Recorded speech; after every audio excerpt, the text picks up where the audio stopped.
സ്ഥിരം വെയർ ചെയ്യുന്ന ഒരു കോസ്റ്റ്യൂം അല്ല, പക്ഷെ എനിക്ക് പേഴ്സണലി എനിക്ക് ഭയങ്കര ഇഷ്ടമുള്ള ടൈപ്പ് ഓഫ് ഡ്രസ്സസ് ആണത്.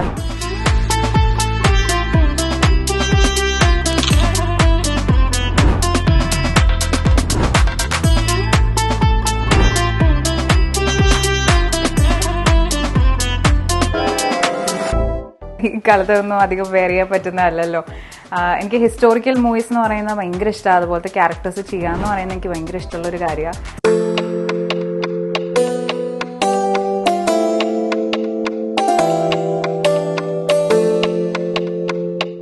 പ്യുവർ റെഡ് ചെയ്യാതെ ഒരു ബ്ലൂ ടിഞ്ചും കൂടി അതിലേക്ക് കയറുമ്പോൾ ഉള്ളൊരു ഭംഗിക്ക് വേണ്ടി അങ്ങനെ ഡൈ ചെയ്ത് 2 കളറായിട്ട് ചെയ്തതാണ്.